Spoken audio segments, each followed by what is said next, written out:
Começa agora o Empreendedoras que Inspiram, a série de entrevistas do HaraCast, apresentado por mim, Tainá Rubo. Acreditamos que toda mulher é rara e que ao decidir empreender, ela emana uma luz que inspira outras mulheres a brilharem também. Hoje vamos receber uma convidada que é médica. Ela é cardiologista, doutoranda em cardiologia e empreendedora no ramo da educação médica. Por meio do digital, ela ensina emergências cardiovasculares para jovens médicos que atuam na linha de frente das emergências, com mais de 2.000 alunos em seus cursos digitais. Doutora Bárbara Valente, seja muito bem-vinda ao HaraCast. Muito obrigada, Tainá. Estou, assim, honrada de estar aqui, porque, sem sombra de dúvida, foi uma longa caminhada, né, da gente, a gente como médica, furar a bolha, né, e entrar ali um pouquinho nessa parte do empreendedorismo. Então, assim, sem sombra de dúvida, estar aqui, para mim, também é uma honra e um grande reconhecimento. Então, muito obrigada pelo convite. Ah, eu que agradeço. E para a gente começar, começando, conta para quem está ouvindo a gente, quem que é a Bárbara? Olha, a Bárbara é uma cearense muito porreta. Ótima definição. Eu sou uma cearense com muito orgulho, né? Fiz minha faculdade de medicina no Ceará.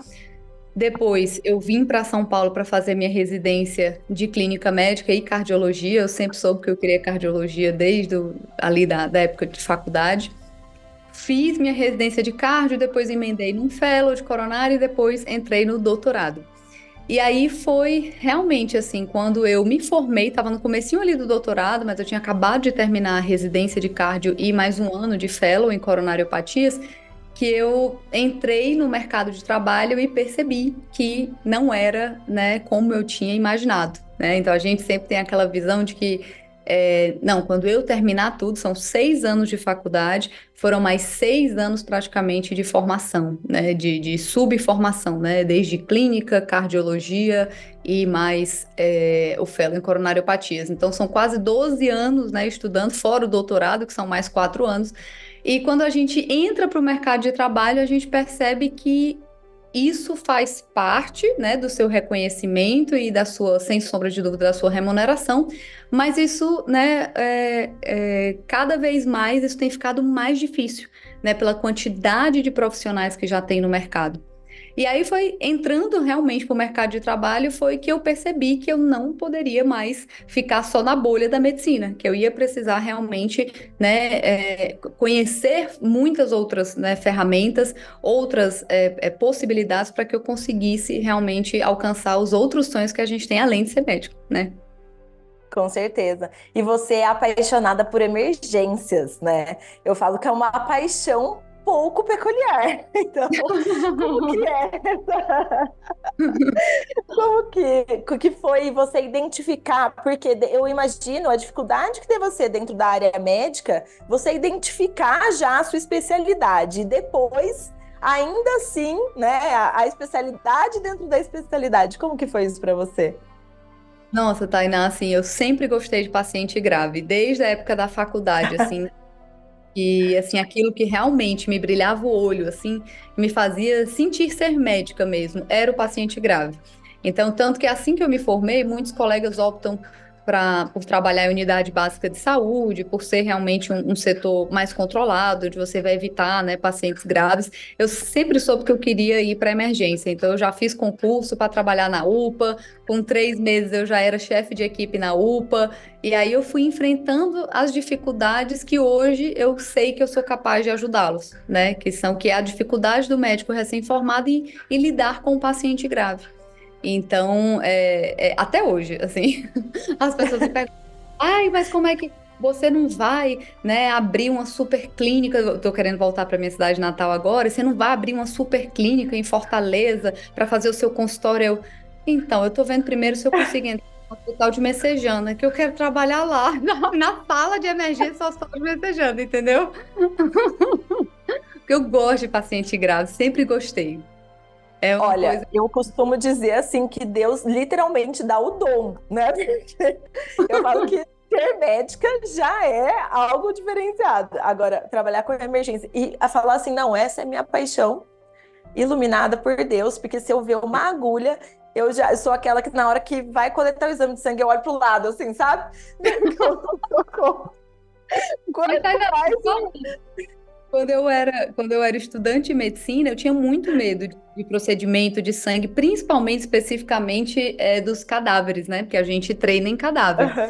Então, eu tinha muito medo, né? Anatomia e tudo. Então, no meu primeiro semestre inteiro, eu assisti quase de costas, né? Eu ficava de costas só anotando e com um livro de anatomia. E aí eu lembro como se fosse hoje, assim, a diretora, né? Porque aí o professor falou para ela que eu não assisti à dissecção do cadáver e aquilo podia ser um problema e tudo. E aí eu falava, não, mas eu tô acompanhando pelo livro, anotava tudo e tudo. E aí ela me chamou e falou: Olha, isso aqui pode ser um problema, você vai acabar reprovando essa cadeira e tudo. E eu falei: Não, gente, mas eu não consigo, eu sonho com isso e tudo, mas calma, vai melhorar. Resumindo, eu tirei 9,7 na cadeira, passei super bem, porque aí eu decorei o livro, entendeu? E quando era no outro semestre, eu já estava vendo como se nada tivesse acontecido. Então, tudo é uma adaptação também, sabe? Tudo é treino, né? E aí, Eu falei, falando de treino, quando que foi que você se viu de médica a empreendedora? Quando que virou essa chavinha em você? então. Eu senti esse primeiro baque, assim, né, da realidade do mercado de trabalho médico, que não é mais aquilo, né, que os nossos, né, pais e avós vivenciaram, né? Antigamente, Tainá, você tinha, assim, você se formava em medicina e você tinha certeza de um emprego certo quando você se formasse, um emprego bom, né, onde você ia ser bem remunerado, né, você ia trabalhar bastante, mas você ia ser bem remunerado. Então, era como quase que uma compensação pelo caos que é a faculdade, esses, né, 6 anos e mais 12 anos de formação. Hoje isso, infelizmente, não é mais uma realidade, né? Então, acho que ainda assim tem muito médico que está entrando com a intenção errada. Então, eu digo que na minha época tinha uns 2 ou 3 da turma que entravam achando que iam ganhar muito dinheiro na medicina. Nunca tiveram, né, propósito naquilo, mas achavam que iam ganhar dinheiro na medicina. No terceiro semestre ali, eles já viam que realmente era um trabalho muito árduo e que eles não iam aguentar. Hoje em dia, é o que eu falo para eles, olha, gente, eu já falo para antes, né? Tipo assim, é mais do que vocês, né, achavam, ou que às vezes os nossos pais antigamente achavam que era. Hoje em dia a gente tem visto cada vez mais, Tainá, muitos profissionais, né, não só médicos generalistas, mas muitos subespecialistas, né? E isso tem se tornado um problema, porque quem acabou gerenciando o atendimento à saúde são os grandes planos de saúde. E o plano de saúde, ele não vai pagar mais do que R$ 100 uma consulta. E aí, o que que o médico acaba tendo que se submeter quando ele se forma, né?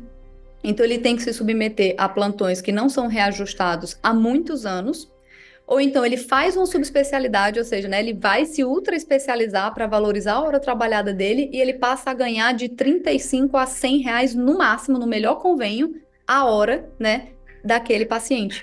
E aí o que que ele tem que Nossa, fazer? Porque ele precisa pagar as contas no final do mês. sim. Ele tem que atender 5, 6 pacientes por hora. Então, toda aquela formação, com tanto esmero, com tanto cuidado, né? Muitos, assim, se formaram nos melhores centros. Eu me formei no Dante Pazzanese, que é um dos melhores hospitais de cardiologia da América Latina. E eu me vi nessa mesma situação, onde o plano de saúde queria me pagar R$ 35 o paciente. E aí, não, mas fica tranquila, você atende 6 pacientes por hora. Então, a consulta ia durar 10 minutos, Tainá. Como é que eu cumprimento um paciente em 10 minutos? Como é que eu aplico os meus 13 anos de dedicação, de conhecimento, de expertise em 10 minutos? Não tem a Era menor claro condição.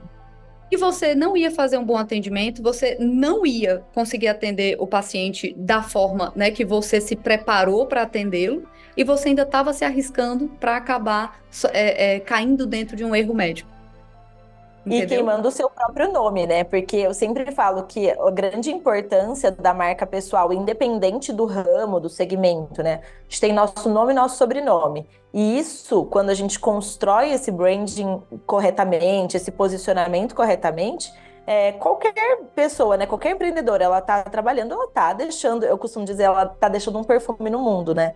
Uhum. Então, isso é algo muito importante, porque às vezes as pessoas criticam, né? Inclusive, só que a pessoa se vê ali sem alternativa, né? Naquela circunstância. Então, e você falou algo que eu acho muito válido, que faz muito sentido, conecta muito com o que eu acredito, que quando a gente não faz algo por um propósito verdadeiro, você não aguenta os tempos mais difíceis. Então, se É. você não está ali fazendo a medicina, né, por um propósito verdadeiro, terceiro semestre, e esse tempo ainda que você perdeu achando que você ia ficar rica, né? É.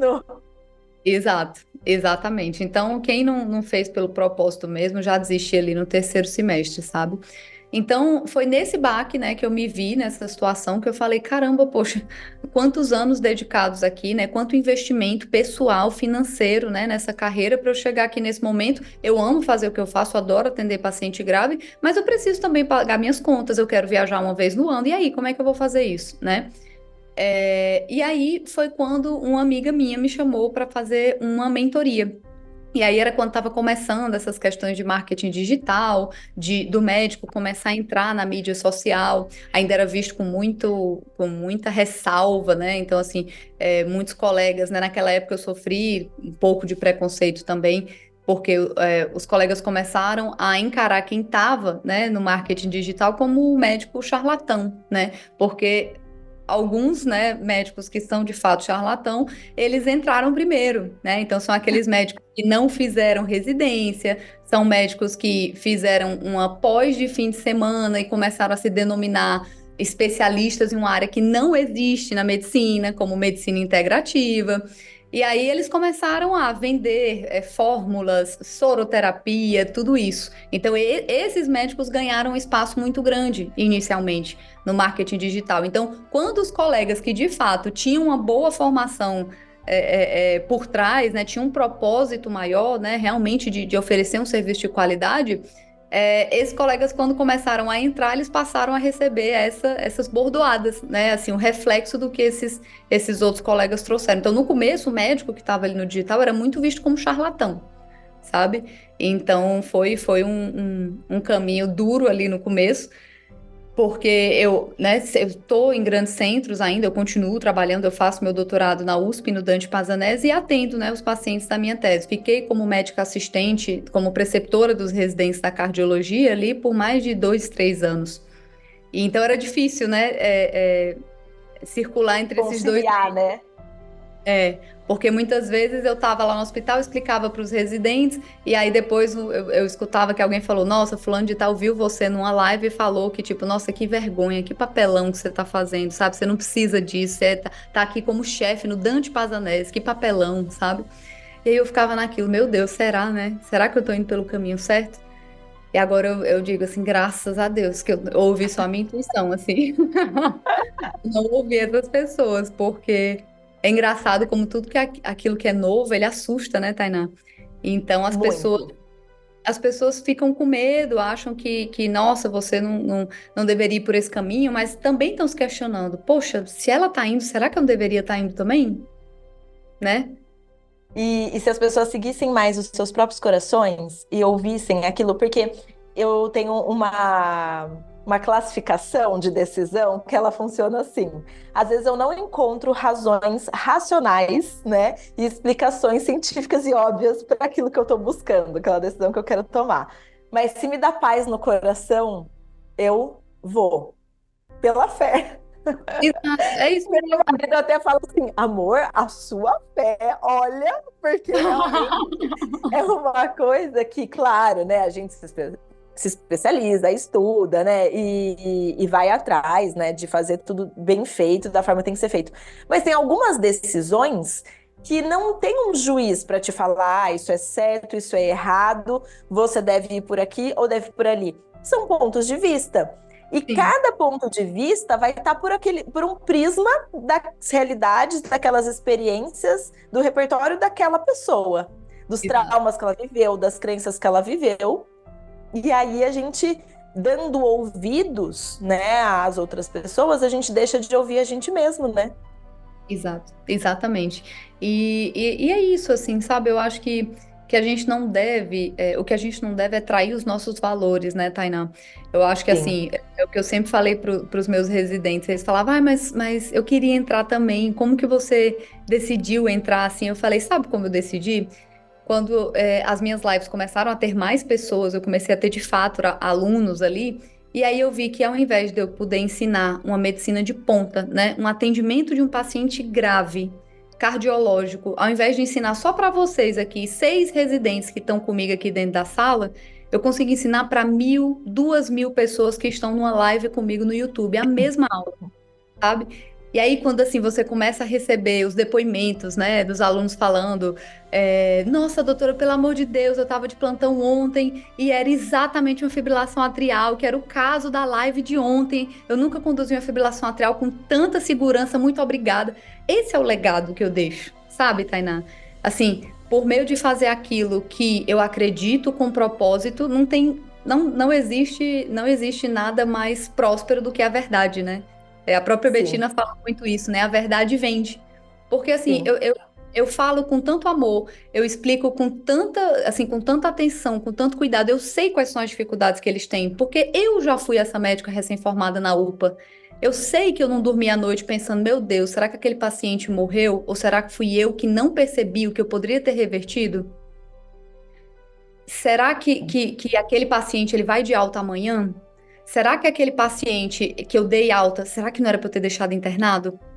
A gente não tem experiência quando se forma, Tainá. Então, assim, se hoje eu, Sim. depois de mais de 10 anos, né, de cardiologia, vivenciando isso nos melhores hospitais, eu trabalhei no Einstein, no Dante, em todos esses hospitais, se eu posso levar isso de ponta para 2.000 pessoas que estão ali na linha de frente cuidando desses pacientes, por que não? Você está Sabe? salvando vidas, você tá escalando o ato de salvar vidas. Exatamente. Essa que é a grande questão, né? E isso vai Exatamente. preenchendo ali o seu coração. E eu diria que isso vai muito além de você pensar em qualquer ponta financeira ou empreendedora da coisa. É Porque consequência. falo, nunca, o dinheiro é sempre consequência, sempre consequência. E você falou de live para 2.000 pessoas. E quando a gente olha assim de fora, é muito fácil a gente imaginar que você, uma médica renomada, abre uma live e apareceu assim 2.000 pessoas, né? Eu fiquei sabendo que a sua primeira live tinha 3 pessoas. Sabe? Mas uma delas era a minha mãe, então, Ah lá, tecnicamente, então eram 2. e era do mesmo jeito, viu, Tainá? Era do mesmo jeito, era eu discutindo um caso clínico. Então, como eu comecei há 3 anos atrás, é como eu continuo hoje. A única diferença é que hoje eu faço as quintas com vinho e caso clínico. Então, eu tomo vinho enquanto eu discuto caso clínico com eles. É isso. Olha, eu vou te falar que a diferença foi o vinho. Você sabe que eu sou assim, né? Eu poderia ser embaixadora de uma vinícola aqui. Eu Que acho eu que foi. acho que o vinho, ele faz a diferença, entendeu? Tainá, se eu te falar o tanto de vezes que quando eu vou para congresso, assim, eu já fui parada, assim, porque todo ano eu mando trabalhos do meu doutorado, e aí eu vou apresentar esses trabalhos, né? Agora, antes de ontem eu recebi a confirmação de mais um congresso internacional que eu vou ter o prazer de apresentar. E até no congresso internacional eu encontro seguidores da América Latina falando, eu não acredito, doutora Bárbara Valente, olha, o que eu mais amo são as quintas com vinho e caso clínico, onde a gente discute e toma vinho. Virou o programa lá de casa, meu e da minha esposa. A gente bota a senhora na TV da sala, sabe? Ah lá. O máximo, eu acho isso o máximo, sabe? Eu sou muito leve, sabe? Eu acho que o conhecimento ele tem que ser transmitido de forma leve, né? As pessoas estão ali se divertindo, é para isso que elas entram no Instagram, né? Elas não entram Sim. para pronto, agora eu quero ter uma aula, né? Elas entram para se divertir, para ficar leve. E aí a gente conta histórias de vida, todos os casos são casos reais. Então a gente conta a história do paciente, como é que aquilo aconteceu de verdade e vai discutindo baseado nas evidências científicas mais atuais. Então, eles amam, Tainá, amam. Não, e eu, se fosse da sua área, amaria também, só por causa do vinho. Mas Exato. analisando estrategicamente, é exatamente isso que você falou. Quando a gente pensa em associar o entretenimento com a informação, é o famoso infotenimento agora, né, que falam-se tanto, e a gente pensar mesmo, sair dessa bolha do conteúdo pelo conteúdo, da informação pela informação, porque a verdade é que a informação todo mundo já tem, né? A informação, você digitar em qualquer lugar, você tem. Mas o que você quer ouvir são as experiências das pessoas, né?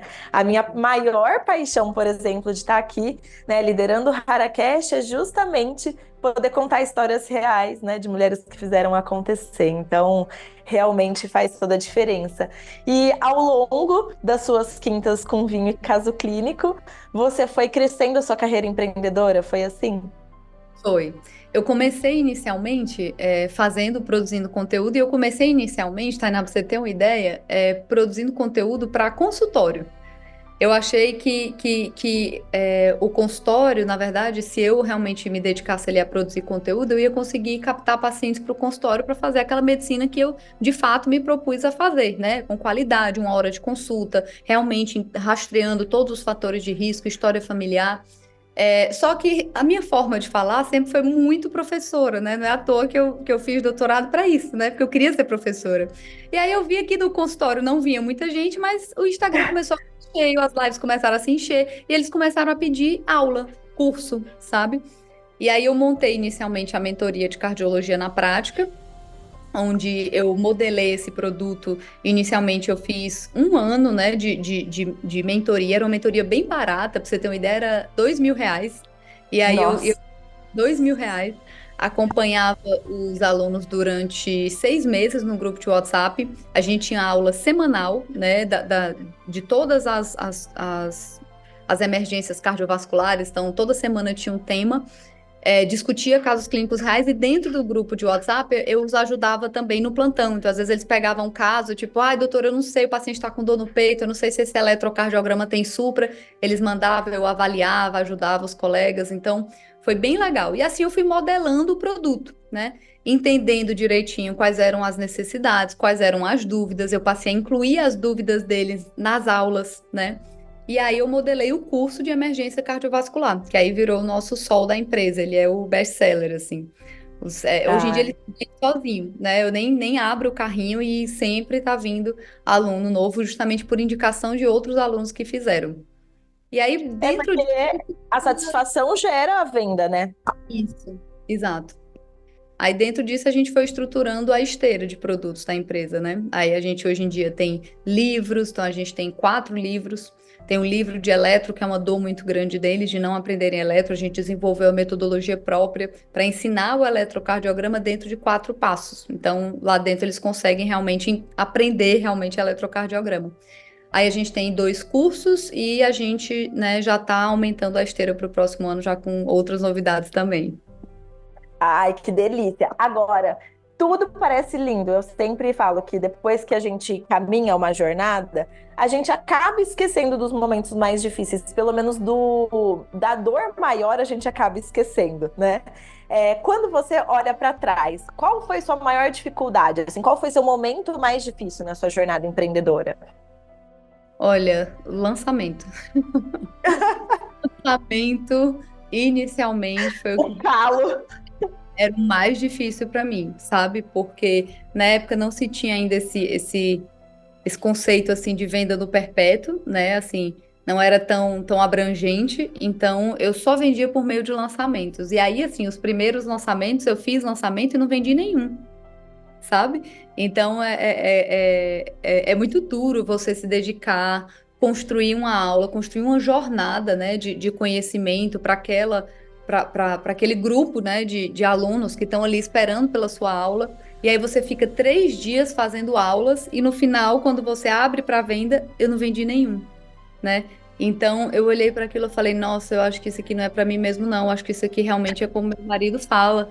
Isso aqui isso aqui não é para conteúdo educacional. Acho que as pessoas não querem aprender aqui. Eu acho que elas querem só se divertir. Então elas compram cursos de marketing para aprender a fazer cursos, né? Como eu comprei.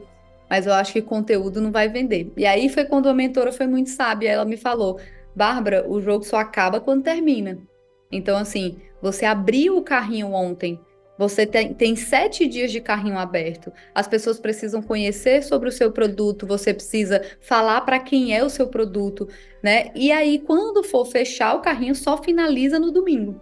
Nesse lançamento que eu não vendi absolutamente nada, no final do domingo, né, no fechamento do carrinho, eu fechei os meus primeiros 8 alunos da mentoria, sabe? Nossa, demais. Então, se eu tivesse desistido, né, eu não teria. Se eu tivesse desistido ali naquele primeiro momento, hoje em dia eu não teria uma empresa que fatura, graças a Deus, 2 milhões no ano, né?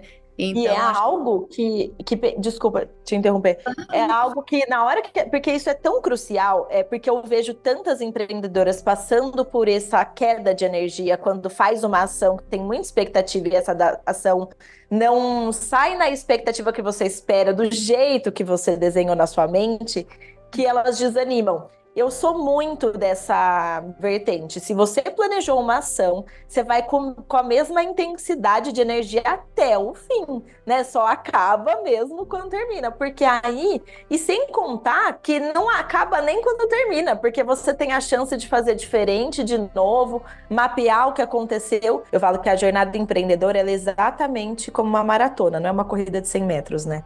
Ela é um processo que a gente vai trabalhando cada vez mais, vai lapidando, vai entendendo qual é o caminho, e não dá mesmo para a gente tomar atitudes de desistir de algo só porque alguma estratégia não deu certo, porque sempre tem algum ajuste de 2 milímetros que você pode fazer, que é uma dica de nada para poder seguir em frente, né? que a gente levar isso para a vida pessoal como um todo, né? Assim, quando a gente tem a primeira grande briga com o namorado ou com o marido, a gente não desiste do namoro ou de um casamento. Quando a gente, sei lá, fica de recuperação numa matéria da escola, a gente não larga o colégio. A gente não deixa ai, não, eu vou desistir da cardiologia porque, né, esse paciente aqui faleceu. Não. Então, assim, eu salvei 165. Alguns você não vai conseguir salvar mesmo, e faz parte. Mas desse mesmo paciente, eu consegui salvar 165 que hoje são fruto da minha tese de doutorado. Então, assim, a gente não pode sair abandonando as coisas, né, na primeira frustração. A gente precisa absorver aquilo, ter resiliência, como a gente tem para tudo na vida, né? E entender que só precisa, né, afiar mais o martelo, né? Para tudo é isso. Então, até eu estou agora nessa transição, transicionando a empresa mais, saindo muito assim do lançamento, indo mais para o perpétuo, e a gente é tentativa e erro, né? Então, assim, a gente coloca um produto, aí entra o time comercial, vai afinando ali a copy, vai ajustando. Então, aí com essa aqui, não foi, não está vendendo bem. Imagina se eu fosse desistir de um produto por conta disso. Não, vai afiando até achar o meio que vai e vai desse jeito, sabe? Então é Exato. resiliente. É muita resiliência. E se a gente tem clareza de quem a gente quer, com quem a gente quer trabalhar, né? Quem a gente quer atender e o que a gente quer entregar, aí só tem que ajustar as engrenagens. Só, né? Gente, que é o mais difícil. Esse é o papel do mentor, né?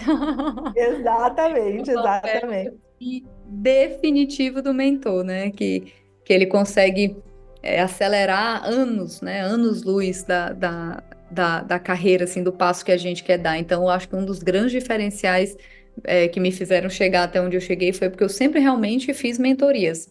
Eu acho que até por conta de ser muito analítica em tudo, assim, né? Eu fiz tudo, né? Fiz medicina, fiz clínica, fiz cardio, fiz fellow, fiz doutorado, então eu gosto muito de ter uma metodologia para tudo. Então, isso dentro dos meus produtos é essencial. Então, eu tenho um porquê de cada livro, eu tenho uma metodologia para cada livro, qual é o objetivo de cada um e como ele vai ajudar o meu aluno, sabe?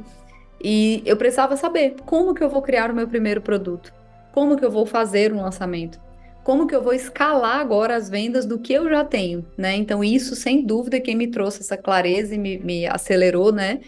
O processo foram as mentorias que eu fiz, sem sombra de dúvida. Sim. E eu acho que hoje a gente vive num mundo tão abundante em conhecimento, né? Que a gente querer fazer as coisas sozinho é um pouco de teimosia mesmo, né? Ah, eu não preciso. E eu penso muito que, ainda mais falando, né, da posição de quem está do lado de cá, né, como mentora, que hoje você também ocupa, você olhar o avanço da pessoa, né? Então, como um médico, ele pode salvar mais vidas participando de cursos através do online. Porque eu sempre tive essa percepção. Eu nunca entendi o online como um tipo de negócio. Eu sempre entendi o online como um canal, né? Você poderia fazer o que você faz presencial, alugar um hotel, né? Fazer tudo, E mas você usa o canal, né, do online. Então, as pessoas acabam colocando rótulos, né, nos cursos online de uma forma onde a gente não enxerga a proporção do benefício que a pessoa pode ter, né, Mas fazendo que é isso, esse. né, Renata? E não adianta também. Eu tive amigas que entraram na mesma mentoria que eu e que saíram tipo assim, ai, não gostei. Então não é só você comprar uma mentoria, é você comprar uma mentoria e você realmente está disposto a aplicar, né? É você Então comprar a ideia, né? é, é comprar ideia. Então, assim, né? Eu acho que isso. Eu percebo, né, que hoje em dia as pessoas, graças a Deus, elas têm entendido cada vez mais que realmente a internet é a forma mais escalável de você conseguir difundir o conhecimento, de você construir uma nova empresa, de você construir uma carreira, né? Eu acho que, obviamente, é fundamental que essa pessoa tenha uma base sólida fora também, né? Até para que ela consiga sustentar aquela autoridade, né? Porque esse é Com um problema certeza. principal, né? Às vezes as pessoas parecem mais do que de fato são, né? Então é importante na escolha do seu mentor que a pessoa realmente conheça quem vai de fato, né, lhe direcionar os caminhos, né? Quais resultados essa pessoa teve que você busca? Será que bate? Né? Porque a gente vê gente aqui vendendo como ser empresário que não tem empresa, né? Então, assim, Exato. sabe? Então a gente vê gente que abre mentoria de R$ 40.000 e a pessoa tem um negócio, assim, que ela não deve ter vendido nem R$ 20.000 naquele ano, sabe? Então é óbvio que você tem que olhar para os resultados que a pessoa, né, que você escolheu como mentor tem e se de fato bate com aquilo que você está buscando. Mas sem dúvida, eu acho que isso é um Exato. grande diferencial. É um grande diferencial você buscar encurtar Sim. caminhos, sabe? Exatamente, com certeza. E falando de conquistas, né? Olhando para toda a sua jornada, que não é nem um pouco pequena, né? Qual foi a sua maior conquista? Qual foi o momento que você abriu o seu vinho e falou assim: não, isso aqui valeu a pena? Olha, eu posso falar a verdade mesmo? Foi há exatamente 3 semanas atrás. Ai, tá Mas fresquinho.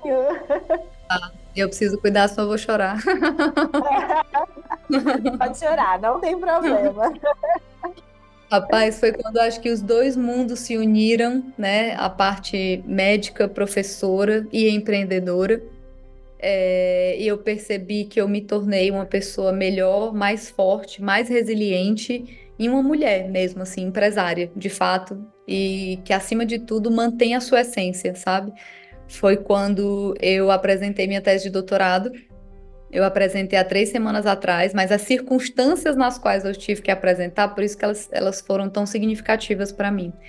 Porque eu, né, empreendedora, você soube um pouquinho ali no nosso grupo, né? Assim, eu sofri um golpe no começo do ano, com de um desenvolvedor, né, que ele estava desenvolvendo um produto para mim, ele roubou o código do aplicativo e acabou que é, gerou toda uma repercussão onde eu tive um prejuízo financeiro muito grande. Mas não foi só o prejuízo financeiro, foi o prejuízo de sonho mesmo, sabe? Porque eu estava construindo esse projeto fazia um ano. Assim, acordando 5 horas da manhã para dedicar 3 horas para escrever esse projeto e para construir, para testar a ferramenta e tudo. E que a gente viu que quando ele entrou em prática, a gente teve 200 chamados, sabe? Que salvaram muitas e muitas vidas. Então tinha um propósito muito grande na ponta, sabe? Assim, de que de fato aquilo ia ser transcender a minha empresa, qualquer coisa. Então a gente colocou muita energia, muito sangue mesmo, muito suor. E aí aconteceu tudo que aconteceu, a gente sofreu um golpe, o desenvolvedor roubou o código do aplicativo, cometeu uma série de erros.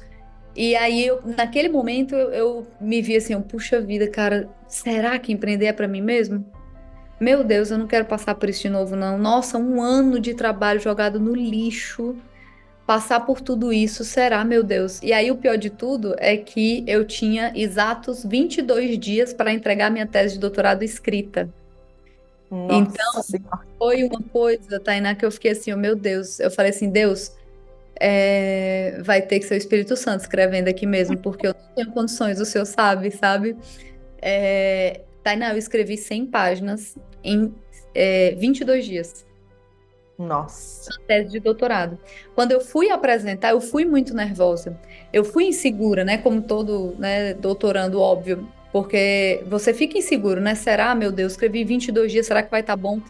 E aí a banca, quando terminou a arguição, você tem três pessoas que fazem eles veem todo o seu trabalho, né? Os examinadores da banca, que não são, né, totalmente escolhidos por você, são experts da área. E após isso, eles fazem uma arguição de mais ou menos 2 horas e meia do tema. Então, você também tem que estar com tudo na ponta da língua. E aí, quando ele foi abrir a arguição, a primeira coisa que o chefe da banca falou foi o seguinte: olha, eu nunca vi um trabalho de doutorado tão bem escrito. Parabéns, você escreve muito bem.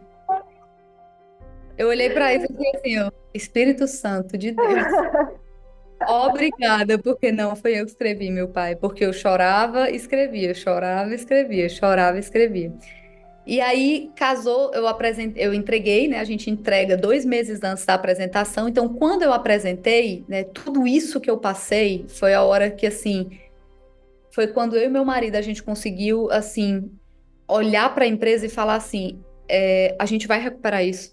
Não, não se preocupa. Tipo assim, meu marido levantou de um jeito, ele é cardiologista e meu sócio, ele falou, a gente vai fazer um livro de um curso de eletrocardiograma e, assim, você não tenha dúvida que a gente vai recuperar isso, vai recuperar rápido. Vamos trabalhar. Eu escrevi as 100 páginas em 22 dias, ele começou a escrever o livro, terminou, eu comecei a escrever com ele também.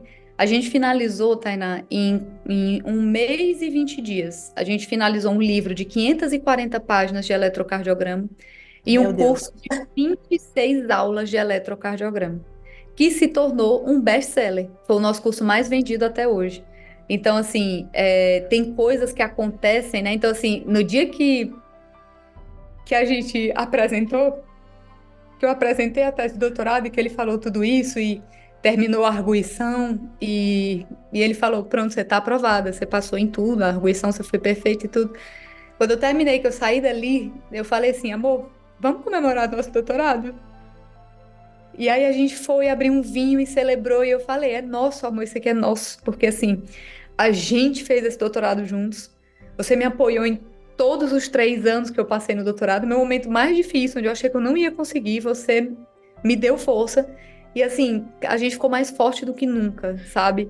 E assim, a gente celebrou não só a entrega de um doutorado, que foi muito difícil, porque foram 3 anos muito difíceis, era um trabalho muito complexo, eu tinha que recrutar pacientes, mas a gente celebrou também o sucesso da nossa empresa. E que, assim, a gente, agora no final desse trimestre, a gente vai terminar a gente já vai ter superado o golpe que a gente levou, sabe? Assim, financeiramente já voltou tudo. Então, assim, é isso, né? Sobre isso. A vida vai trazendo esses desafios, tem coisas que vão acontecendo que a gente não tem a menor ideia que ia acontecer. Ano passado, quando eu estava trabalhando nesse projeto, né, do aplicativo, eu jamais imaginei que isso pudesse acontecer, jamais. Pelo contrário, eu imaginava em outra situação nesse momento. Mas foi aquilo que a vida me trouxe. E aí é o que Nelson Mandela fala muito isso, né? Que a vida é muito mais sobre o que a gente faz dela, né, com o que nos é dado, do que a gente tenta ser a partir do que nós temos. Então, assim, o que a gente vai fazer com o que nos foi dado, né? Então, foi isso que foi me dado. E aí, eu vou chorar? Eu vou desistir do doutorado? Eu vou desistir de empreender? Não. Eu vou batalhar com mais garra ainda, sabe? E Deus vem e honra, sabe? Muito, muito. Eu acredito em duas coisas muito fortes, assim. Uma é na energia da raiva. Quando a terapeuta me falou isso uma vez, e eu nunca mais esqueci. Que é quando a gente tá com raiva, é bom. Ela fala assim, ruim é quando você fica triste. Agora, quando você fica com raiva, é ótimo, porque você vai transformar, né? Com o direcionamento correto, né? Com o pensamento correto, você vai transformar aquilo em algo produtivo. E aí você produz rápido. E aí Exato. você realmente produz rápido. E às vezes algo que se você tivesse o triplo, quádruplo de tempo, você não produziria tão bem com aquela energia, né? Exatamente isso. Eu passei o ano inteiro me dedicando àquele outro projeto e eu poderia ter escrito, né? Assim, normalmente o pessoal leva ali um ano para escrever a tese. E só que eu falei, não, mas é porque esse aqui é o meu projeto, a minha vida vai dar certo e tudo. E eu tive que escrever em 22 dias, era o tempo que eu tinha, senão eu ia perder o doutorado, não podia atrasar mais a entrega, sabe? Então, é isso, né? A gente só sabe a força que tem quando a vida exige né? Exige da gente. Exato.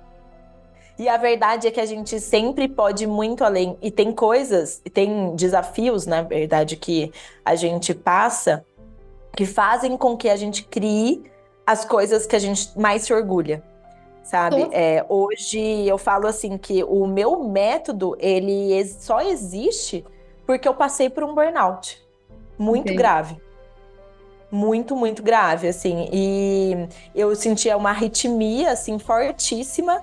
E eu desmaiava. E ninguém Olha, sabia por quê.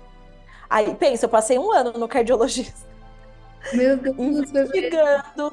Aí eu senti o coração acelerar e corria. Aí tudo que você puder imaginar de exame cardiológico, Foi eu mesmo, né? fazia, porque eu senti o coração acelerado, do nada eu desmaiava, e aí eu não lembrava o que estava acontecendo. Então, foi um ano que eu basicamente não podia dirigir direito, não era associado a nenhum momento de estresse naquele momento. Sim. Então, e aí cheguei a fazer um procedimento, aquela ablação por catéter, que eu fui Ai, internada, porque o cardiologista falou, não, ó, esse daqui é um exame, mas olha, é a última possibilidade. Sabe quando você fala assim, não, eu vou entrar agora nessa sala de cirurgia e vou sair daqui nova. Na hora que eu abri o olho, e ele me falou que aquele exame estava normal, que não tinha feito nenhuma correção, que aí o meu pesadelo começou, porque eu falei, pronto, eu não sei o que eu tenho. Foi ainda, foi um processo total de um ano para eu descobrir que o que eu estava tendo era um burnout. Foi caramba. assim, muito, muito assim, eu estava investigando um problema do coração e na verdade eu estava com um estresse crônico e eu trabalhava já na área comercial, liderando grandes times de vendas, com metas muito, muito altas, e as metas que eu também me impunha, né, enfim, eram muito altas. E, e olha que louco, né? Eu me lembrei dessa história agora em relação aos cardiologistas, e investigando, investigando, investigando. Nesse momento que eu estava investigando ali, cuidando da minha saúde, eu fui aprendendo a trabalhar menos tempo com mais qualidade. E aí eu fui Entendi. mapeando isso, fui plotando mesmo isso e fui ensinando para quem eu tinha como lideradas dentro da empresa que eu trabalhava, que era uma empresa na área de vendas diretas. E aí isso foi ficando famoso, sabe? Sim. Até o dia que, de fato, né? Aí eu abri os olhos e vi que eu poderia vender isso para o mundo e passei a atender empreendedoras de todos os segmentos. Mas o momento mais pavoroso da minha vida me fez criar o que eu mais amo e vivo hoje. E tanto que, assim, não tenho uma experiência negativa que eu tenha tido no sentido de trazer traumas mesmo, né? Coisas que não tenha realmente me trazido algo proporcionalmente muito melhor. Total. Então, Isso a é muito gente. grata, né? Se a gente trabalha com empenho, né? E a gente entrega também nas mãos de Deus e deixa Deus ser Deus, né? Então, assim, às vezes a gente é muito controlador, né? E acha que a gente sabe o que é melhor. E se a gente entrega nas mãos de Deus e deixa Deus resolver, cara, ele vai fazer mudanças, assim, cirúrgicas que vão ser, assim, que no futuro você vai entender o porquê que aquilo, né, foi feito naquele momento. Então, hoje, né, 4 meses depois de tudo que aconteceu, eu já entendo claramente o porquê tudo tinha que acontecer do jeito que aconteceu, sabe? E Imagina quanto, daqui a um ano, né? pois é, e quantos frutos bons, né, foram criados por conta do que aconteceu, sabe? Então, uma das coisas que eu mais, que eu acredito foi um dos maiores crescimentos foi que a gente, eu e meu marido, a gente entendeu mais do que nunca que a gente precisava realmente se dedicar a entender mais sobre planejamento de negócio, né? Se a gente queria tornar aquilo escalável, a gente precisava entender sobre negócios, sobre fazer uma mentoria de negócios. E aí foi nesse momento que a Andresa entrou. Nossa, é surreal, assim, Tainá, surreal. Eu sabia lançar, eu sabia, né, fazer um produto como ninguém, sei produzir conteúdo na internet, Mas, cara, eu nunca soube o que era fazer assim uma meta anual e ter micrometas de trimestre e qual é o organograma da empresa, qual vai ser o planejo, quais são as metas mensais, sabe? Então, isso foi muito importante, sabe? Foi muito importante. Então, hoje eu vejo que, assim, por isso que a gente vai recuperar isso, né? Já recuperou isso tão rápido, porque a gente passou a colocar o olho dentro do negócio mesmo de forma estratégica, né? E isso é o que os mentores fazem, né? Então, eles trazem o conhecimento deles para realmente conseguir escalar o seu, né? Esse é o papel. Exato. Clareza, né? Eu falo que clareza é tudo. E eu sou apaixonada por planejamento anual. Nossa, eu falo que eu tenho a maior satisfação de fazer planejamento anual com as minhas mentoradas, porque é tão rico e você reduz muito o esforço. É um termo chulo, mas você diminui muito o esforço burro, sabe? De Sim. ficar se movimentando, sem ter o resultado que você espera. Agora, eu queria saber a sua opinião sobre algo que a gente traz muito aqui na nossa pauta, que é sobre ser mulher. Para você, como é ser empreendedora como mulher? Empreender como uma mulher? Olha, eu acho que eu nunca me imaginei nessa posição na vida, né? Quando eu fiz medicina, a gente, por natureza, nós não somos empreendedores, nós definitivamente não somos preparados na faculdade para empreender, então eu nunca me imaginei como empreendedora. Mas foi uma verdadeira paixão, né? Foi como eu me descobri, foi como eu entendi que eu posso, de fato, usar o meu conhecimento, né, para conseguir realmente construir uma empresa sólida e passar aquilo a ser uma empresa familiar, né? Uma empresa que de fato tem um lucro que assim seria inimaginável para mim como médica, sabe? Então, assim, óbvio, tem os seus desafios. A gente sabe que tem que se preparar muito bem para cada momento, né? Então, eu tenho essa vontade no próximo ano já está, então por isso que eu já estou me preparando esse ano, né? Equipando a empresa para que de fato ela possa rodar sem necessariamente ter tanto a minha presença. Mas é muito gostoso, porque eu acho que a gente, o empreendedor ele tem que ser muito criativo também, né? Ele tem que ser muito criativo, então ele usa uma parte do cérebro diferente, né? E tem que ser uma parte ali que traz um pouquinho de criatividade com resiliência, sabe? Eu acho que tem que ter essas duas características que eu acho que são fundamentais. E tem desenvolvido isso cada vez mais em mim, né? Então, cada montanha, né, que a gente sabe que tem um pico e tem um vale, né? Só que a gente nunca está preparado pelo vale, né? Mas após o vale vem o pico. Então tá tudo bem, faz parte do jogo. Eu amo aquele livro Picos e Vales, você já leu? Não, Nossa, é um livro maravilhoso. Ele é super né? curtinho, assim, de ler numa sentada. A Pois gente tem o tudo Clube na do vida. Livro na nossa comunidade, tá até é o livro desse mês. Eu li Ai, há anos atrás e ele conta a história dele, né? É toda contada de um jovem que ele escala os picos e vales e ele vai tendo a conversa com um sábio sobre os picos e vales da vida. É um ai, livro assim muito, muito, muito leve, sabe? De ler, nossa, eu é vou comprar, gostoso de adoro. refletir. É, Adoro. é um livro muito gostoso. E aí, você falou Picos e Vales, eu sou apaixonada nesse livro.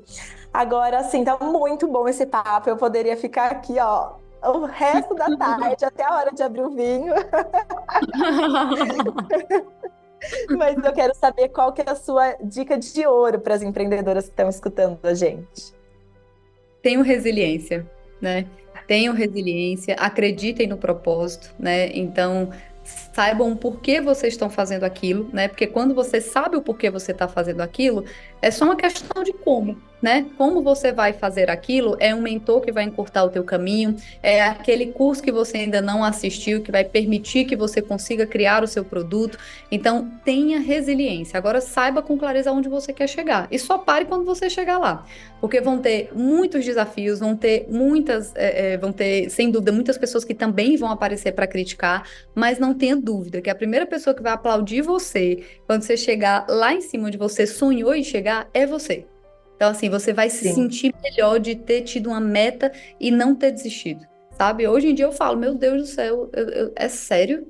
Eu criei uma empresa de 2 milhões de reais. Que loucura! alguém me belisca, que loucura, que loucura. Em 3 anos, como isso aconteceu? Eu dormi e acordei aqui. Eu lembro de tudo que eu passei para chegar até aqui. E isso envolveu não desistir, sabe? Não Sim. desistir. É o saber onde você queria chegar, fazer live com 3 pessoas e uma delas ser sua mãe, faz parte do jogo, passar por golpe, sobreviver ao golpe, levantar a cabeça e acreditar que o melhor está por vir. Acho que é mais ou menos isso. Exato.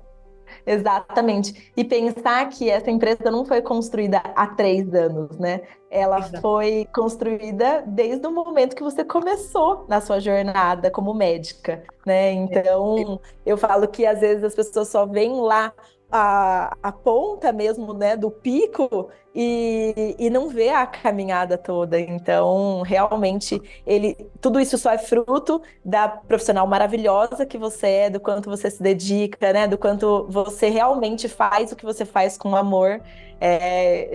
Desde o primeiro momento que eu te conheci, a gente já se identificou e realmente dá para ver o quanto você ama o que você faz. E isso é muito maravilhoso. Parabéns, viu? Parabéns. Oh, Estou muito feliz que esse golpe passou e ele virou oportunidade de crescimento, né? amém, sem dúvida. Eu queria te agradecer, né, por você ser essa pessoa maravilhosa que inspira outras pessoas, né? Uma mentora que de fato assim acolhe as pessoas, né? Se sente inspirada por outras pessoas, está sempre assim disposta a aprender. Então, o podcast nada mais é do que isso, né? É a gente poder sempre aprender diariamente com cada convidado. Então, assim, parabéns, continue inspirando mais pessoas, transformando mais vidas, porque o teu propósito é gigante também. Ah, obrigada, doutora Bárbara, obrigada mesmo. Foi uma honra ter você aqui com a gente, viu? Tá bom, meu bem, obrigada, viu? Um beijo, gente. Até a próxima. Esse podcast é um oferecimento do Método Rara, que acredita que cada mulher é uma luz que inspira outras a brilharem também. Um grande beijo e até semana que vem. Tchau, tchau.